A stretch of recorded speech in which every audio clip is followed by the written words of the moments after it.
कम मायका प्रेम। रिद्धि की सास को हर वक्त अपने मायके का गाना गाने की आदत थी। अरे बस करना माँ, मामा का ये किस्सा तू 50 बार पहले भी सुना चुकी है। अरे हाँ, तो क्यों ना बताऊं। तेरे चाचा तो उस वक्त हाथ झाड़ कर खड़े हो गए थे। तब मामा ही था तेरा जो आगे आया और मदद की। देखो अब ठीक है ना, जो हो गया सो हो गया। क्यों एक बात को हमेशा गाती रहती हो। अब तो बहू घर आ गई है, उसे तो सबको मान कर चलना है ना, कि सिर्फ सास का मायका ही समझेगी वो। तभी वहाँ रिद्धि आ जाती है। माँ, आज मैं घर जा सकती हूँ? माँ को मेरी बहुत याद आ रही है। शादी के बाद एक बार भी नहीं गई। हाँ तो कौन जाता है। अरे मेरी शादी के बाद जब मैं विदाई होकर आई, इतना बड़ा ससुराल मेरा, खाने वाले 10 लोग और बनाने वाली मैं सिर्फ एक। ऐसा लग रहा था जैसे सिर्फ खाना बनाने के लिए ही ब्याह किया है। वो तो मेरा भाई था, गांव से एक काम करने वाली चाची को भेज दिया जो मेरा हाथ पटाती थी, और उसको पैसा, खाना, कपड़ा, रहने के लिए कमरा, वो सब किससे दिया था? तुम्हारे भाई ने। ये मामला रोज का था। ससुर भी जब गुस्सा होते तो वो सारी बात कह देते जो उनके मन में इतने समय से चल रही थी। मेरा भाई, भाभी, भतीजा, भतीजी सब छुड़वा दिया। मैंने जीवन भर सिर्फ तुम्हारे परिवार वालों से निभाया, लेकिन अब भी चैन नहीं है तुमको। बहू के सामने सास को लगा कि उसकी बेइज्जती हो रही है। अब सुन बहू, अपने कमरे में जा, कहीं नहीं जाना मायके वायके। घर का काम कौन करेगा? पड़ोसन। बहू समझ जाती है मामला गर्म चल रहा है। कमरे में जाने में ही भलाई है। कमरे में क्या है? तुम्हारी माँ हर वक्त चिक चिक चिक चिक करती रहती है। कल ताई मिली थी तुम्हारी मुझे, लेकिन मजाल है सासू माँ की उन्होंने एक बुराई की हो, लेकिन सासू माँ हाँ, जब देखो तब ससुराल के लोगों की बुराई करती रहती है। बेचारे पापा जी कितना मिस करते हैं अपने घर वालों को।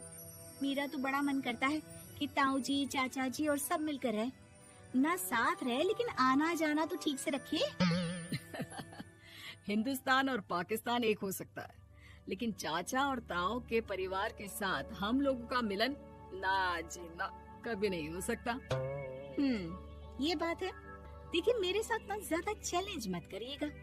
ऐसा कोई काम नहीं है जो मैं नहीं कर सकती। ससुर जी जो कि बहू की बात सुन रहे थे सामने आ जाते हैं।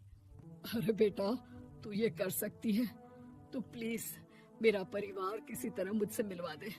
सारी जवानी तो मैंने किसी तरह काट ली, लेकिन जीवन के इस पड़ाव पर बहुत याद आती है मेरे परिवार की। हाँ हाँ पिताजी, आप चिंता मत करिए, बस मेरा साथ देते रहिए आप दोनों। फिर देखिए कैसे माँ जी भी ठीक हो जाएंगी और पूरा परिवार भी एक हो जाएगा। थोड़ी देर बाद बहू सामान लेकर घर से निकल रही होती है कि मना किया था ना तुझे मायके जाने के लिए, फिर क्यों जा रही है? बहू कुछ कहती इससे पहले ही बेटा बोलने लगता है।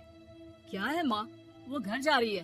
वैसे भी उसके माता पिता ने मुझे 10 लाख दिए तब जाकर मेरा काम शुरू हो पाया, वरना तूने मेरे लिए किया क्या है? अरे वाह बेटा, बचपन से पढ़ाया लिखाया, तेरे दुख दर्द में जगी, और आज वो लोग तुझे सही लग रहे हैं। और फिर ससुराल में लड़की खुश रहे, ये तो मायके वालों की जीवन भर की जिम्मेदारी रहती है। तो ये तुमको भी तो सोचना था ना। ताऊ जी ने पापा को पढ़ाया लिखाया, जब तुम नहीं आई थी तो पापा के लिए ताई जी ने पापा की माँ की तरह देखभाल की। अब बोलिए। अरे तू कुछ नहीं जानता बेटा, तेरे पापा को सब पता है, तभी वो उन लोगों से वास्ता नहीं रखते। मैं उन लोगों को जानता हूँ, लेकिन मैं तुम्हें नहीं जानता कि तुम्हारे मन के लायक काम नहीं हुआ तो तुम घर की शांति बर्बाद कर दोगी। सास जोर जोर से चिल्लाने लगती है। तभी वहाँ सास का भाई आ जाता है। अरे क्यों आप लोग मेरी बहन को परेशान करते रहते हैं? पहले ये जीजा कम थे, जब बहू भी आ गई। बहन, मैंने तो 30 साल पहले ही बोला था, अपना हिस्सा ले और छोड़ इन लोगों को, चल अपने साथ। बहू समझ जाती है कि मामा ससुर की नजर किस पर है। देखा, तुम लोग मुझे अकेला मत समझना, मेरा भाई खड़ा है आज भी मेरे लिए। बहू मायके जाती है और आते वक्त साथ में एक नौकरानी ले आती है। अरे बहू, कुछ खाने को दे दे। अरे आंटी, क्यों भाभी को परेशान करती रहती हो? उनके भाई ने मुझे जिम्मेदारी दी है, किसी भी चीज की परेशानी नहीं होनी चाहिए भाभी को। जो चाहिए मुझे बोलने का। आय हाय, बहू के मायके वालों का इतना दखल। ये मेरा घर है, कोई कल का आए इसे पूरा कैप्चर कर ले, ये बर्दाश्त नहीं होगा मुझसे। क्या हो गया सासू माँ? क्यों सुबह सुबह चिल्ला रही हैं? चमेली, ओ चमेली, क्या कहा था मेरे भाई ने तुझे? अरे दीदी बहुत तेज है आपकी सासू माँ। मैंने तो बोला कुछ चाहिए तो मांग लो मुझसे। अरे निकल यहाँ से, घर को रेलवे स्टेशन बना रखा है, जो देखो वो घुमा जा रहा है यहाँ से वहाँ। ये कहीं नहीं जाएगी, ये जाएगी तो घर का काम कौन करेगा? मैं। हाँ, और क्या करती हैं बहुएं? घर का काम ही तो करती हैं, इसमें नया क्या है? तभी वहाँ ससुर जी आ जाते हैं। हाँ, तो यही बात तो तुम्हें भी समझनी चाहिए थी ना। आज बहू के मायके से नौकर आ गया तो तुम्हें बुरा लग रहा है? अरे तो उस वक्त गर्मा गर्म खाना तो सबने खाया ना। ऐसा तो नहीं है कि मेरे मायके का नौकर था तो सिर्फ मेरे लिए बनाता था। अरे निकालो इसे, फिलहाल बाद में बात करती हूँ। सास का गुस्सा जोर से नौकरानी पर फूटता है।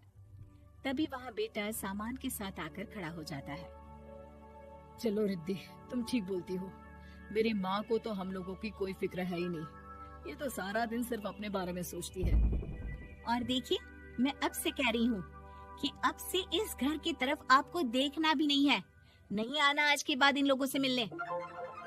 हाँ हाँ, बस कभी कभी दिन में 2 बार मिलने आ जाओ। नहीं, बिल्कुल नहीं। ससुर झूठा नाटक करते हुए। मेरी बीवी ने मुझे मेरे ही परिवार से दूर कर दिया, आज बहू मेरा इकलौता बेटा दूर कर रही है। हाय, कैसे जीऊंगा मैं? वाह, वो भाई जो आपको बेटे की तरह मानता था, उन्हें छोड़ने में तो दुख नहीं हुआ। आज खुद का बेटा छोड़कर जा रहा है तो कैसे जीऊंगा? बड़े आए। अब सास समझ चुकी थी कि उससे गलती क्या हुई है। मुझे माफ कर दे बहू, अब मेरी समझ में आ गया कि अपनों से दूर कर बीवियां पति का भला नहीं बल्कि उन्हें जीवन में अकेला कर रही है। मुझे माफ कर दे, मैं अब सबसे माफी मांग लूंगी। ससुर जी दूर से बहू को थम्स अप दिखाते हैं।